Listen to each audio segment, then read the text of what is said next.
Boys, welcome in UFC 327 picks and predictions from the best UFC bettor that you've ever known. If you disagree with that, then you're a chud and no one loves you and you have no female interactions in your life. And yeah. All right, let's get right into it. I was doing a little bit of research. We have a great card tomorrow. Come on, get me to the thing. Also, I haven't posted on YouTube in a minute because I'm a fat, lazy loser who forgets to post on YouTube, but I'm gonna try to be better. I say that, I probably won't be, but I will. If you guys have video ideas for me that I could do that you'd want to see, let me know. I was thinking maybe a UFC 5 career playthrough. I thought that would be fun. Okay, let's start with the beginning of the card, the early prelims. I also have the odds up here, so we can kind of, I'm not going to go strictly off odds, but I think odds do matter a little bit in fighting. And for the first fight, we have a welterweight fight between Charles Radtke and Francisco Prado. Off the top of my head, I didn't really remember who Francisco was, but after looking through, I saw that he lost his last three, and I know that Charles Radtke has had some good fights in the UFC. He's fought some vets. He is a vet himself in the UFC. He's a minus 175 favorite. I'm not going to go on for these prelim fights for too long, but I'm going to take Charles Radtke here. That's my early pick. I do think that these fights in the beginning of the card are the best ways to make some money. A guy like Charles Radtke, I think, is minus 175. Yeah, you know, I'm not saying do it, but if I had $175 laying around, I wouldn't mind making that. I don't know. Next fight, we have the Unks. We have an Unk Fest. Kevin Gastelum versus Vicente Luque. We got, oh, gosh. Vicente's just kind of old and washed. They both are. Kevin's old and washed. This is the drunk uncles arguing about who was better at football back in their prime, and now they're out there wrestling in the front yard after a few Modelos. This is what this fight's going to be. I do think that Kevin Gastelum's going to win, though. Just based off his last fights, he's done a pretty good job of still not being terrible, and he got a win in his last fight. He looked okay against Joe Pyfer. He beat D-Rod. Like, he's not on that bad of a skid. He doesn't look the worst, but it is Kevin Gastelum at the end of the day. But he has had a great career. And then, you know, Luque beating Themba, losing to Kevin Holland, losing to Alvarez. Yeah, it's just this is a wish-washy fight between some old guys. And yeah, I'm going to take Calvin on this. I think he's a big favorite, minus 278. Next fight, Chris Padilla versus Markel Mederos. Not going to lie, I'm low-key a casual. I do know that the other dude missed weight. Oh, this is the dude on the Ultimate Fighter that he beat. Okay. Yeah, I'm not going to lie, guys. I'm not going to sit here and act like I did a bunch of research for this. I didn't. I'm not recalling who this guy even is. Chris Padilla, I know that he missed weight. Was he the only one on the card that missed weight? He might have been. But he beat Bonfim, beat Jai Herbert, beat Zoo. So, 3-fight win streak. He's beaten some good people. I'm going to go Padilla, plus he missed weight. He's a minus 162 favorite. Yeah, I just really don't know who this other guy is, so I'm going to go with Padilla. And now we got Luque Godinez versus Tatiana Suarez. This is actually a really good fight. I didn't even know this fight was on the card. I did no research for this, boys and girls. I'm going into this pretty much blind. So we have Tatiana Suarez, and her last fight was against Amanda Lemos. She lost to Wei Lee. And she beat Jessica Andrade. That's a pretty good resume. That's crazy that the number 2 versus number 6 is not even like close to the main card. It's kind of criminal, actually. But we have Luque, who beat Andrade. Man, Andrade is just getting beat by all these girls. Beat Palastri and lost to Mackenzie Dern. This should be a good fight. I think the odds will probably be close. Yeah, Tatiana Suarez a minus 145 favorite. I'm going to lean Tatiana in this fight. Reasons, don't really have a good one, just based off vibes. And yeah, she's the higher ranking fighter. Odds are she'll win. This fight's a banger, though. We have Esteban Ribovics versus Mateusz Gamrot. This is a banger. What are the odds on this? Mateusz Gamrot minus 205. Yeah, Gamrot was looking really, really good until he kind of got graped by Charles Oliveira, but he beat Ludovic Klein. Lost to Dan Hooker, though. I forgot about that. Forgot that he lost to Dan Hooker. Beat Dos Anjos, beat Fiziev, beat Turner. I mean, Gamrot has fought the best. And with Ribovics, didn't he just knock out... yeah, he knocked... I've been seeing this clip of him knocking out Terrence McKinney bad recently. Shout out Terrence McKinney. That's my dog, though. He lost to Hasperatz, beat Brenner, beat Zellhuber. That fight was at the Sphere. I'm pretty sure that fight was a banger. This fight is going to be really good. I think Gamrot's going to be trying to employ his grappling and slow the fight down. I think that Gamrot has the grappling edge here. Ribovics is a very dangerous striker. Gamrot, of course, knows that. And after going against a guy like Charles, I'm sure he's upped his grappling a lot after getting kind of mauled on the ground. So I could see Gamrot employing a very heavy grappling style against Ribovics and kind of taking over that fight. And just being the guy who has the more experienced fights, I think that he's going to be, I'm going to lean Gamrot. Next, we have Randy Rude Boy Brown versus Kevin Holland. Now, this is a certified hood classic right here. We got Randy Brown, and I really like Randy Brown. My only gripe with Randy Brown is, where is it at? He lost to me okay. Fun little fact here. I lost $500 on this fight. Jack Della Maddalena versus Randy Brown. I had this fight to go over 1.5 rounds. No, over half a round. I'm sorry. I had this fight to go over half a round. I needed this time right here to be 2:30, and I won $500 because I had this was the Vulcan Islam card, and I had this huge parlay. And the parlay would have smacked if Randy Brown would have survived 27 more seconds. So pissed. Don't even get me. No, 17 more seconds. I'm sorry. I can't do math. So I did like Randy Brown a lot before that. I still like Randy Brown. I mean, he's had some really good fights. I think he's kind of making a resurgence. Just lost to Bonfim though. And yeah, what are the odds on this fight? Really close. Wow. Pretty much a pick 'em, 112 and minus 108. This fight, I think, goes 50-50 either way. He just lost to Mike Malott, lost to D-Rod, beat Luque. Kevin Holland's one of those guys where he's almost like Michael Johnson in the sense where he could beat the best, but he could also lose to the worst. It really just depends. Also, Kevin Holland's a guy who's won me a lot of money, also has lost me a lot of money. If I had to make a lean on this fight, though, it's going to be a striking fight. This could literally go either way. It's going to be who just makes the mistake. I kind of want to go Randy Brown, though. I really liked how he's looked in his last fights and how he's kind of progressing through his career and how he's learning. Kevin Holland's kind of just been on this same kind of trajectory where he's not like improving hella. He fights so much, though, and he's always the guy who's going to be there and be really good.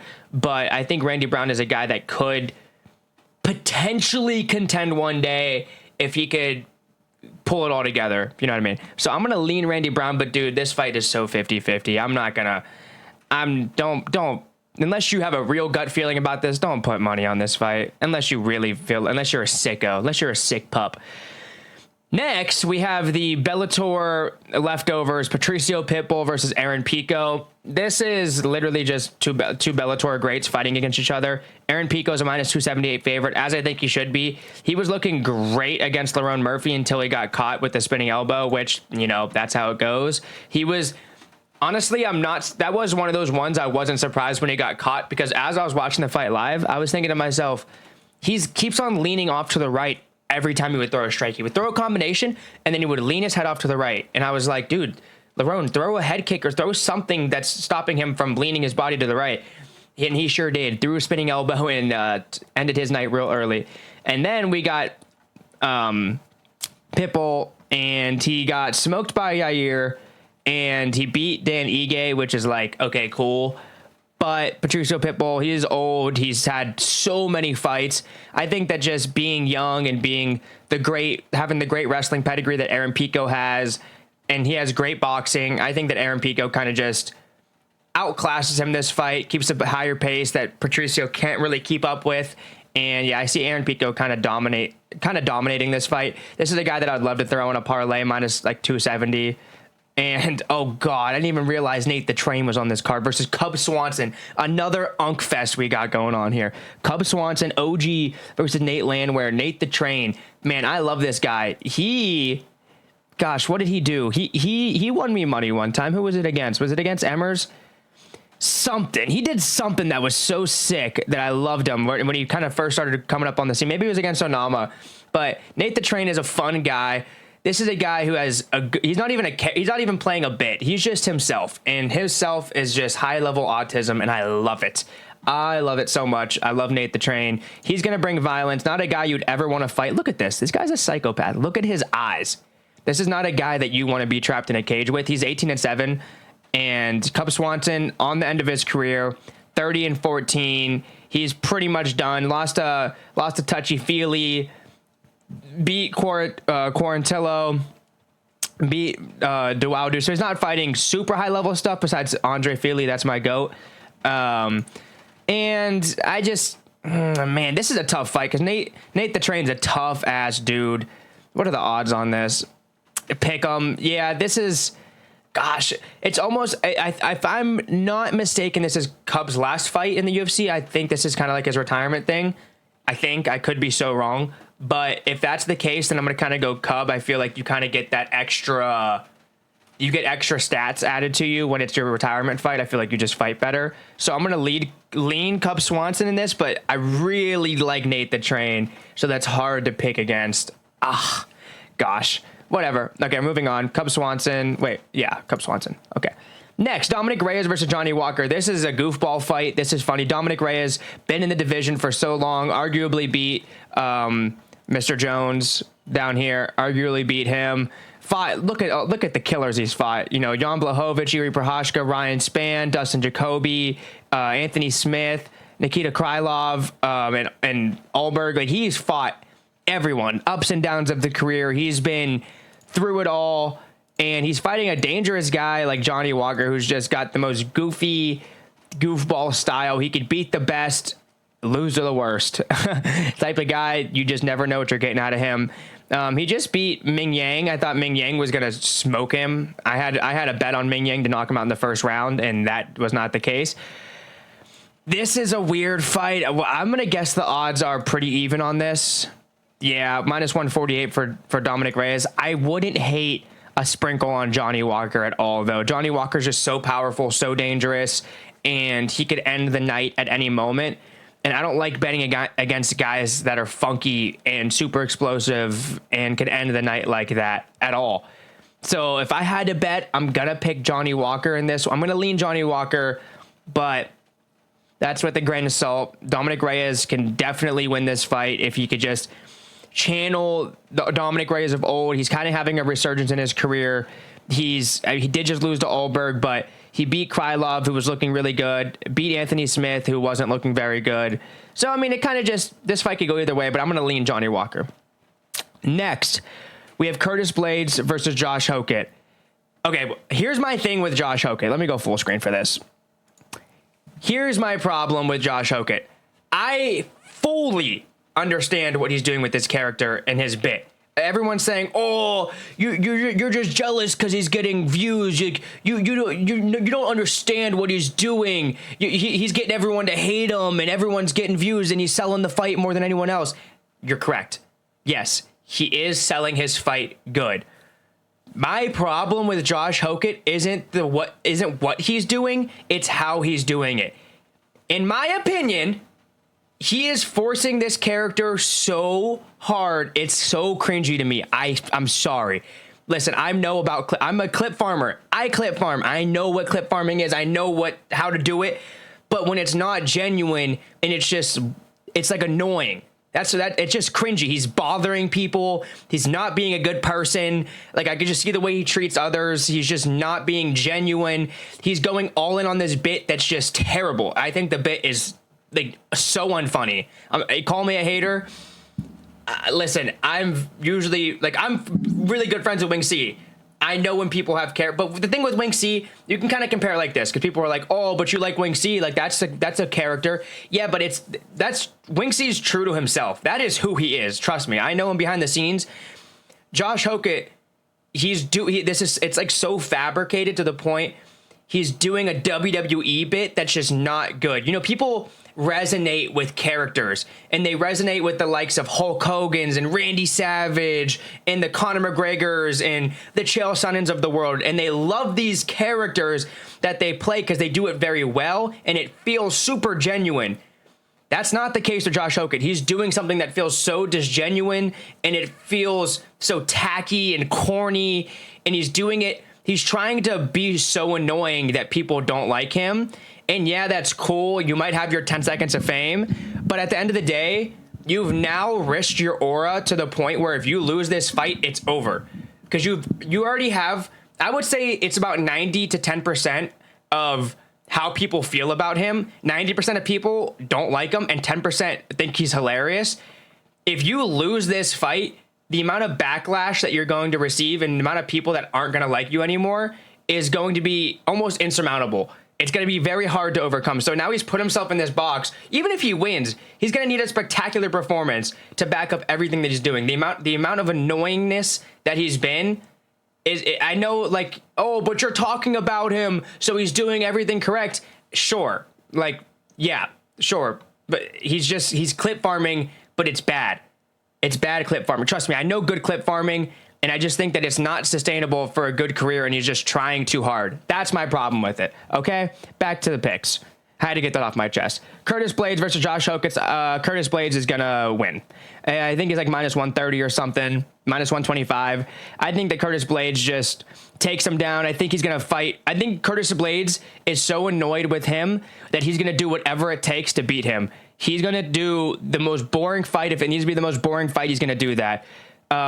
We haven't seen Josh Hokit fight anyone worth a damn, and we've seen Curtis Blaydes be a top contender for a long time now. Beat Almeida, lost to Aspinall, just won his last fight, and like he's fought. Look at these. He's fought Tom Aspinall twice. I mean, the one was 15 second, like it was a fluke, but still, like you've been in there, you prepared for Tom Aspinall twice. Fought Derek Lewis. Like I don't know what you guys think. I don't know. Like he's beat Volkov. I don't know what people think that Hokit is going to bring that Curtis Blaydes hasn't seen. I think that Curtis Blaydes is just going to do what it takes to win. So yeah, give me Curtis Blaydes, please. Please, Curtis Blaydes, if you could hear me. Next, we have Osmat Murzakanov versus Paulo Costa. This is Paulo Costa's debut at light heavyweight. I think it's a good move for him. He was massive for middleweight, I believe. I don't know why, I always forget. But he was massive, and now he is going to be moving to light heavyweight. And I'm excited for it. I do think that Azamat is really good, like really good. And yeah, he's an absolute killer. KO, knockout artist. I could see Azamat just absolutely flatlining Paulo Costa. Really could. Yeah, he's a minus 205. I'm going to go Azamat in this fight. I think that his striking is just really clean. He's a mean dude. And he's a finisher. He is just a finisher. Paulo Costa, he's been great. He's a funny character. Now, Paulo Costa, now when I'm talking about characters, this is a guy who has a good character. He is a funny dude. He has the secret juice thing. He doesn't overdo it. Look at a guy like Paulo Costa. This is a guy who has a good character that people like, and it's sustainable. Because even if he loses, people still like him. You know, if Hokit loses, he's cooked. But if Paulo Costa loses, he's made a character that's likable. And it's also him. Same with guys like Yuri Prochazka. He is so autistic, but that's his character. He's this warrior spirit that everyone loves. Doesn't matter if he wins or loses. People are going to love Yuri Prochazka no matter what. And that's going to lead me in to my pick for this fight. For the main event, Yuri Prochazka versus Carlos Ulberg, number 2 versus number 3 for the light heavyweight bout, the vacant light heavyweight bout. I am super excited for this. The odds are telling us it is a pick'em. Yuri Prochazka has a slight edge, but that doesn't matter. This is a 50-50 fight. And I do believe that this is a 50-50 fight. Yuri Prochazka's last fight against Khalil Roundtree, he was getting smoked. Let's just keep a spade a spade. He was getting smoked until the third round. Khalil Roundtree does what he does sometimes, and he completely gassed out. Yuri Prochazka withstood the storm and just came through adversity and smoked out Khalil Roundtree, smoked on his pack, and got him out of there. Carlos Ulberg is a guy that I've thought is going to be a contender for a long time. I've always had hopes in him to be a guy that's going to compete for the belt, and he's kind of just continued to prove me right. I mean, look at him. He's beating everyone. But also, I mean, he beat Ozdemir. Ozdemir is definitely a good win. Jan Blachowicz is a great win. Dominic Reyes is a good win. I think that Ulberg is really, really good. I've always believed in him. But man, it's so hard to bet against Yuri. I just know the power that Yuri possesses and his warrior spirit and how bad he wants to win this fight and be the champion. I could just feel it. It like almost transfers to me. So I want to glaze and pick Yuri Prochazka, but I wouldn't be surprised if Carlos Ulberg kind of ruins the party for everyone, because, I mean, no one's really watching this fight. If we're just being honest, like, everyone wants Yuri to win this fight. 90% of fans, 95% of fans want Yuri to win, and I think that a lot of money is going on Yuri. I could see Carlos Ulberg winning this fight, but I just have to lean Yuri. I think that he's just going to find a way to just win this fight. He's gotten better. He's looked better. And I think he's going to have a presence about him that is going to win him this fight. And yeah, so Yuri Prochazka is my main event pick for UFC 327. That being said, I probably just cursed everyone that I picked, and everything's going to go to shit. But, you know, bet at your own discretion. Be smart about who you're betting on. And don't do anything stupid with your money. Make sure you guys are responsible. As you guys know, my Discord's always bumping during fight night, so make sure you guys click the link in the description to join the Discord. Everyone is always in there watching the fights together. You guys can also follow me on Instagram and TikTok. I usually post during the fight nights, during like the entire time. I post memes and on my story, and I keep updates and stuff. So I'm going to be watching the card alone by myself, and that means I'm going to have a lot to post. So make sure you guys follow me. If you guys like this video, let me know. Subscribe, click the bell, like, comment, and let me know in the comments what type of video should I post? Should I post a post-fight recap? Should I post more UFC 5? Should I post... I know I should post the vlogs more, but I'm a lazy chud. And yeah, just let me know what you guys want to see out of me more. I'd love to start posting more and building a bigger YouTube community. I appreciate you guys. If you made it this far, I love you so much. You're so handsome, girthy, and yeah, I love you so much. So, deuces!